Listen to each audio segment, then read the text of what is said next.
ओम गणेशाय नमः। आप सभी का अपने इस YouTube चैनल पर स्वागत है। सभी देवी देवताओं में प्रथम पूजनीय भगवान श्री गणेश को चतुर्थी तिथि समर्पित होती है। कृष्ण पक्ष की चतुर्थी को संकष्टी चतुर्थी और शुक्ल पक्ष की चतुर्थी को विनायक चतुर्थी कहा जाता है। हिंदू पंचांग के अनुसार चैत्र मास के कृष्ण पक्ष की चतुर्थी को भालचंद्र संकष्टी चतुर्थी कहते हैं। आज भालचंद्र संकष्टी चतुर्थी है। आज के दिन भगवान श्री गणेश की पूजा करने से सभी कष्टों से मुक्ति मिलती है और मनोकामनाएं पूर्ण होती हैं। शास्त्रों के अनुसार चतुर्थी तिथि के दिन चंद्र दर्शन का विशेष महत्व होता है। दर्शन के साथ ही चंद्रमा को अर्घ्य देने से भी श्री गणेश की विशेष कृपा प्राप्त होती है। इस दिन प्रातःकाल उठकर नित्य कर्म और स्नान करें।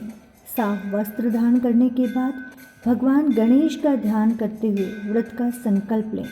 इस दिन लाल रंग के कपड़े पहनना शुभ माना जाता है। पूजा करते समय मुख पूर्व या उत्तर दिशा में रखना चाहिए। एक चौकी लें और उस पर साफ पीले रंग का कपड़ा बिछाएं।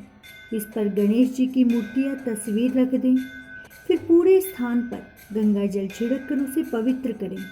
इसके बाद गणेश जी को फूल की मदद से जल अर्पण करें। बाद में गणेश भगवान की पूजा अर्चना करें। उन्हें रोली, अक्षत और चांदी की वर्क लगाएं। लाल रंग का पुष्प, जनेऊ, दूब, पान, सुपारी, लौंग, इलायची और मिठाई अर्पित करें। भगवान गणेश धूप, दीप और दुर्वा तथा चंदन अर्पित करें। भगवान गणेश जी को नारियल, तिल, गुड़ और मोदक का भोग लगाएं। इस दिन दक्षिणा अर्पित कर उन्हें 21 लड्डुओं का भोग लगाएं। पूजा के दौरान ओम गणेशाय नमः और ओम गणपते नमः मंत्र का जाप करें। संकटी चतुर्थी व्रत के महात्म्य की कथा पढ़ें या श्रवण करें। इसके बाद भगवान गणेश जी की पूजा के बाद आरती करें। भगवान गणेश के मंत्रों का जाप करें तथा सारा दिन व्रत करें और निराहार रहें। इस दिन चंद्र दर्शन करना बेहद शुभ माना जाता है। सूर्योदय से शुरू होने वाली संकष्टी चतुर्थी का व्रत चंद्रमा दर्शन के बाद ही समाप्त होता है। इसलिए भगवान श्री गणेश को समर्पित संकष्टी चतुर्थी के दिन चंद्र दर्शन जरूरी होते हैं। संकष्टी चतुर्थी के दिन भगवान गणेश की पूजा करने से सुख समृद्धि के साथ साथ जीवन में खुशहाली आती है। चंद्रमा को औषधियों का स्वामी और मन का कारक माना जाता है। चंद्रदेव की पूजा के दौरान महिलाएं संतान की दीर्घायु और निरोगी होने की कामना करती है। चंद्रमा को अर्घ्य देने से अखंड सौभाग्य का भी आशीर्वाद प्राप्त होता है। इस दिन चांदी या मिट्टी के पात्र में पानी में थोड़ा सा दूध मिलाकर चंद्रमा को अर्घ्य देना चाहिए। चंद्रमा को अर्घ्य देने से मन में आ रहे समस्त नकारात्मक विचार, दुर्भावना और स्वास्थ्य को लाभ मिलता है।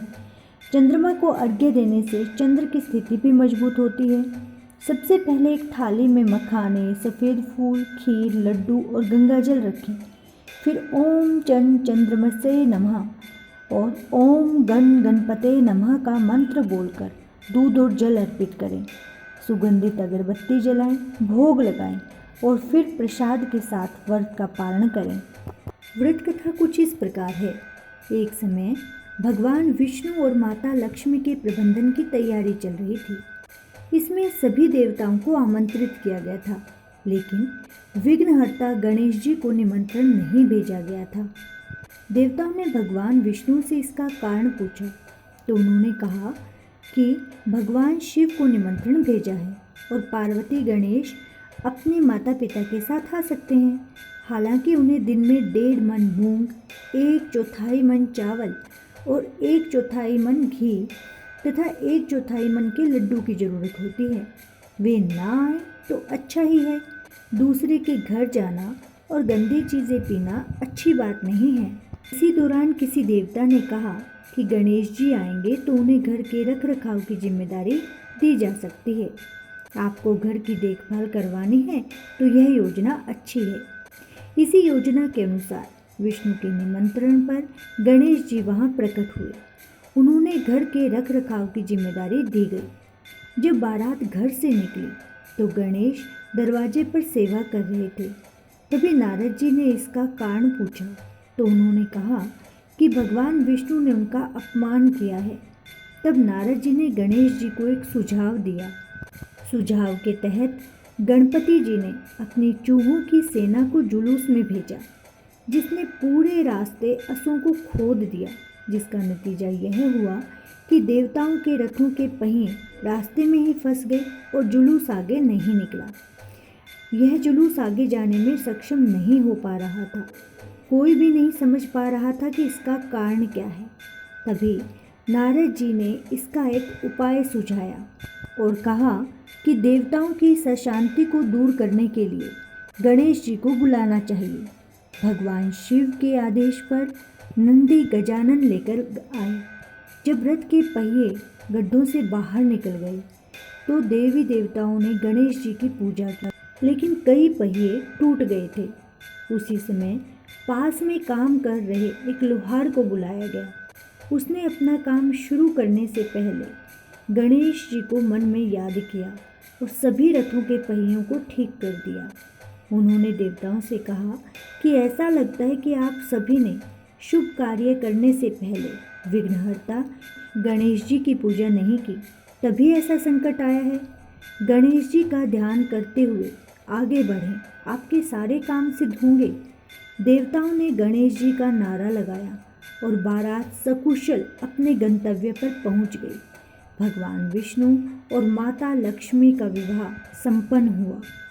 भगवान श्री गणेश जी का पूजन करने से व्यक्ति के जीवन में समय समय पर आने वाली बाधाओं को उसके मार्ग से हटा देते हैं तथा सभी प्रकार के कार्यों को वे सुलभ कर देते हैं। जिस घर में गणपति जी का पूजन किया जाता है उस घर में सदैव मांगलिक कार्य होते रहते हैं तथा प्रसन्नता का वातावरण बना रहता है।